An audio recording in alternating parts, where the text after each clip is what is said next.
Bonjour à tous. Il y a quelques mois de ça, j'ai créé une vidéo qui expliquait que une personne perverse narcissique dans ton entourage pouvait te créer des maladies physiques, maux de tête, maux de ventre, etc.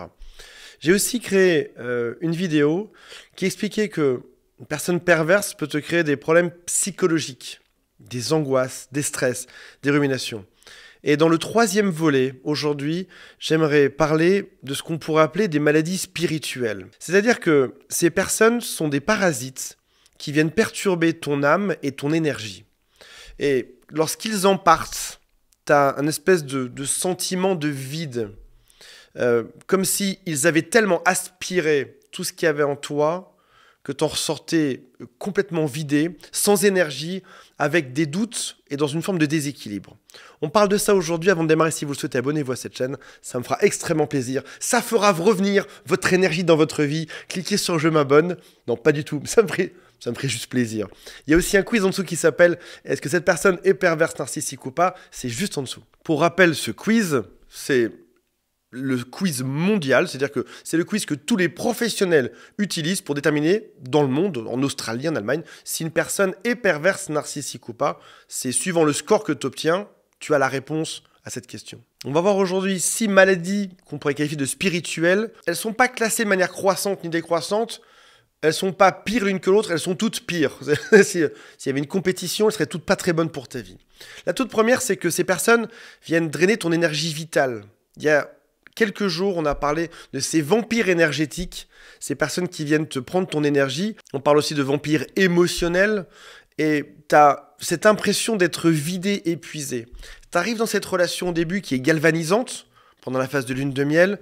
Tu es heureux, tu es heureuse, tu es content, tu donnerais tout pour ça.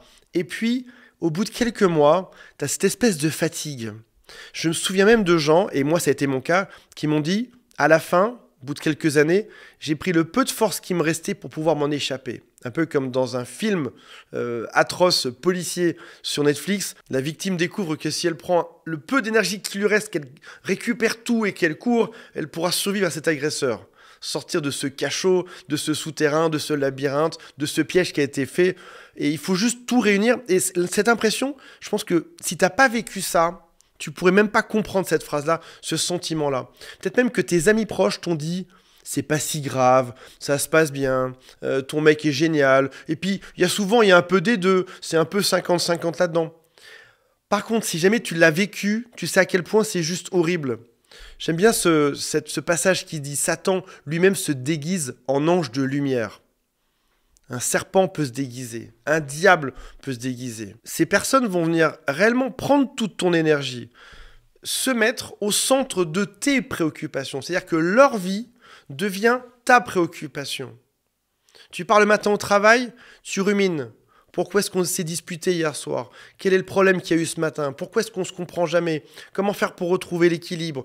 Comment faire pour que ce couple soit enfin harmonieux? Toutes tes pensées sont ou ont été pour cette personne-là. Tu t'es complètement oublié là-dedans. Et peut-être même que, suite à la rupture amoureuse, ça t'a fait bizarre parce que tout d'un coup, tu ne savais même plus à quoi penser. Tout d'un coup, on te libère 99% de tes ressources cerveau. T'as plus rien à penser. Ces personnes sont enfin parties de ta vie. Et ce vide peut donner le vertige. T'as été habitué à donner 99% de ton énergie à ces personnes-là. Et quand t'en sors, t'es libéré, tu sais même plus à quoi est-ce qu'il faut penser. De quoi est-ce que tu peux occuper tes journées, le week-end? T'as plus aucun problème à gérer. Tu peux aller à ton travail et penser à ton travail. Tu peux aller voir tes amis et penser à tes amis. Tu n'as plus cette espèce d'angoisse permanente de devoir comprendre, de devoir résoudre, de devoir gérer. Parfois, c'est même des injustices en fait. Des tromperies, des injustices, du gaslighting. Il te fait croire que ce que toi tu ressens, c'est complètement faux. Tu sors de tout ça et tu peux enfin récupérer doucement ton énergie. Alors certains diront oui, mais dans chaque couple, finalement, on peut se disputer. À quoi est-ce qu'on voit qu'une personne est vraiment perverse? C'est parce que parfois t'es à terre, parfois t'es pas bien, et l'autre va en profiter. Tu rentres de ton travail, t'es vraiment fatigué, c'est un lundi qui est bien particulier. Tu rentres et t'es très fatigué. Quel jour de la semaine va-t-il choisir, ou va-t-elle choisir, pour te rentrer dedans ce jour-là? Et si c'est le jeudi que t'as cette réunion compliquée, que tu as ces soucis à ton travail ou avec ta famille, il va choisir pile ce jour-là. Tu as fait une insomnie un soir, Quand est-ce qu'aura lieu la dispute de la semaine? Le lendemain matin. Juste quand t'es pas frais, quand t'es mal réveillé. Et le deuxième point, c'est que tu lui as peut-être dit quels étaient les sujets sensibles chez toi. Par exemple, attention, ne me parle pas trop de ma mère, avec mon enfant c'est compliqué, j'ai tel souci bancaire, avec mon chef il y a tel problème. Quoi que tu lui as confié, il va s'en servir contre toi. Tu remarqueras même qu'après la rupture amoureuse, tu vas lui dire par exemple, je ne souhaite qu'on ne communique plus, qu'est-ce qu'il va faire? Il va communiquer. Ou si tu lui dis, je veux qu'on communique, il fera pile l'inverse. C'est-à-dire que malgré toi, tu lui as indiqué précisément comment faire pour te manipuler, comment te faire du mal. J'ai souvenir d'avoir dit, l'erreur de ma part, s'il te plaît, n'implique pas ma mère là-dedans. Et 5 minutes après l'appel, j'ai un doute et j'appelle ma mère. Ma mère avait son téléphone qui était occupé. Devinez qui était en train d'appeler ma mère. J'avais juste donné l'indice de ce qui me ferait de la peine. Et cette personne, bien évidemment, a fait ça 30 secondes après. Le deuxième point de cette maladie spirituelle, c'est le doute que tu as dans ton âme. À force de te critiquer, à force de te rentrer dedans, à force de dire que tu as tort, que tu fais ça n'importe comment, même sur des choses toutes simples, tu cuisines ton plat préféré.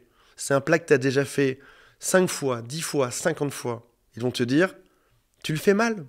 Tu fais ça n'importe comment. On pourrait se dire c'est pas très grave dans un couple. On critique juste une façon de faire des lasagnes ou de faire quelque chose d'autre. C'est pas si grave.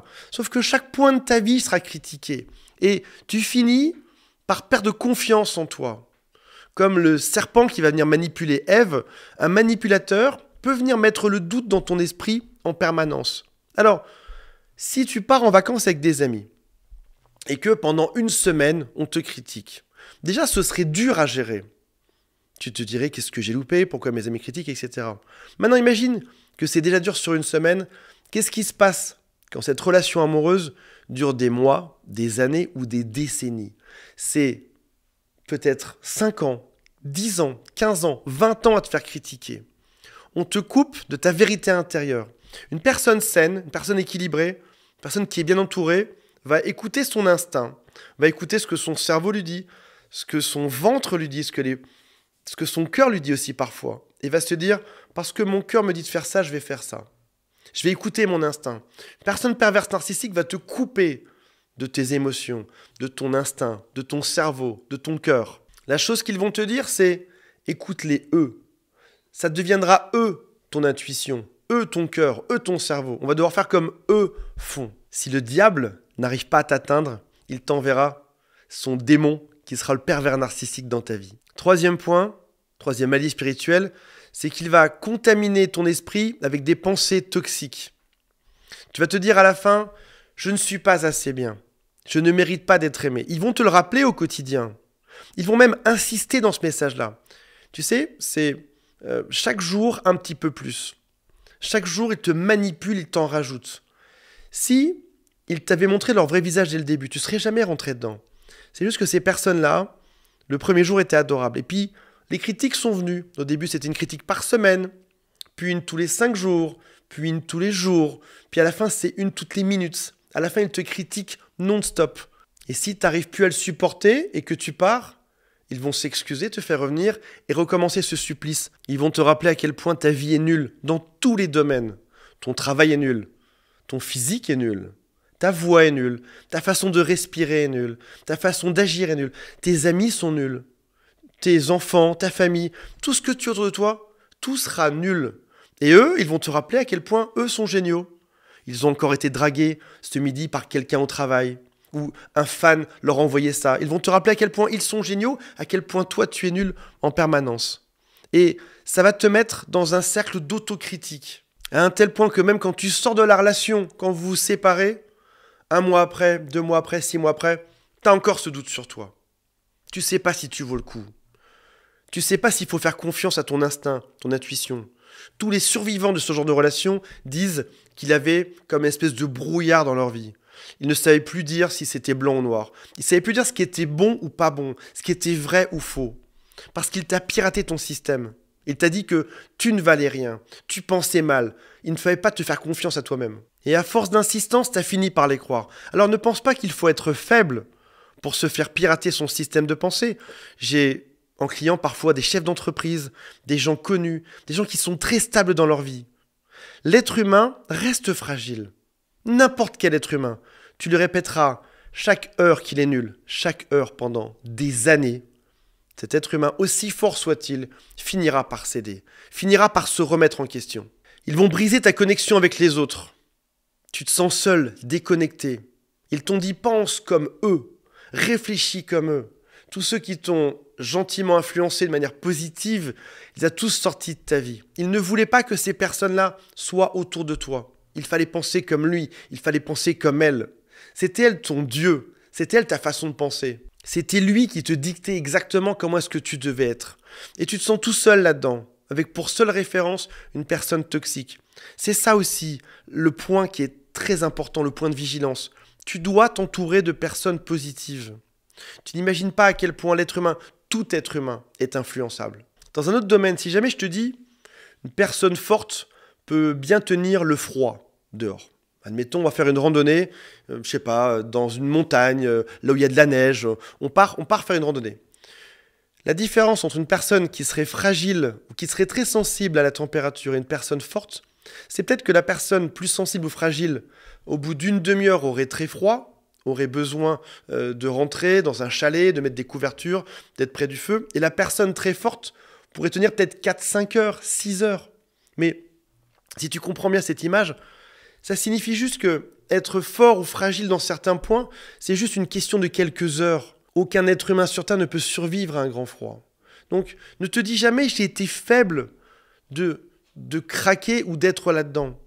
C'est juste que on peut survivre plus ou moins longtemps. Mais à terme, on échoue tous. Aussi fort que tu sois, le froid te bouffera. Aussi fort que tu sois, aussi forte que tu sois, pervers narcissique finira par te ruiner le cerveau. Et il faudra du temps pour s'en mettre derrière, et c'est normal. Le 5e point, c'est que ces personnes vont venir bloquer ton évolution spirituelle. Tu as peut-être eu l'impression, pendant tout le temps qu'a duré cette relation, de ne plus progresser. L'autre te bloque. L'autre ne veut pas que tu progresses. Personne perverse narcissique est une personne qui ne progresse pas. C'est une personne qui n'avance pas dans sa vie. Et il ne voulait pas que tu avances non plus. Il voulait que tu régresses. Il t'a empêché d'avancer. Et c'est probablement au moment où tu as décidé de vouloir reprendre cette progression, cette évolution, que tu l'as quitté. En 6e et dernier point, un peu comme ces démons, comme ces anges démoniaques, il a voulu projeter ses ténèbres sur toi. Comme ce vampire qui veut te faire devenir vampire également. Comme ce démon qui veut te faire devenir démon également. Il a essayé ça. Il a montré toutes ses blessures. Il a tenté de t'endommager le plus qu'il a pu pour que tu lui ressembles. Mais tu ne seras jamais comme lui. Tu ne seras jamais pervers narcissique. Peut-être que temporairement, tu as eu des idées noires. Tu t'es comporté un petit peu comme lui, par vengeance. Mais une fois que ce couple est terminé, tu redeviens cette belle personne. Tu n'as rien à voir avec lui. Même si vos chemins se sont croisés et que temporairement, par miroir, on s'est un peu ressemblé, à la fin t'en sors. Il restera démon. Tu resteras une personne lumineuse. Comment se protéger de ces maladies spirituelles? Reconnais le danger. Dis-toi, tiens, là, il y a quelque chose au fond de moi qui me dit que c'est une mauvaise personne. Il y a des incohérences. Les incohérences, ça marche très bien. On te dit quelque chose, mais c'est bizarre parce que c'est incohérent par rapport à ce qu'il t'a dit la veille. Reconnais le danger. Demande-toi s'il y a incohérence ou pas.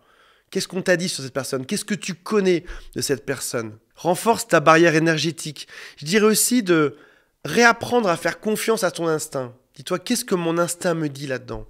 C'est ça qu'on t'a fait, on t'a déconnecté de ton instinct. Apprends à te reconnecter à ça. En soirée, par exemple, dis-toi, quelles sont les belles personnes là-dedans? Et quelles sont celles qui sont moins belles? Que me dit mon instinct? Apprends à réécouter ton instinct. Coupe les liens toxiques et entoure-toi de gens qui sont sains et bienveillants. De gens qui ne vont pas venir profiter de tes faiblesses, de tes failles. Des relations où quand l'un donne un, l'autre donne un également. Voilà mes amis, si vous voulez en parler, il y a un lien pour appeler qui est juste en dessous et on se retrouve prochainement. Salut à tous, bye.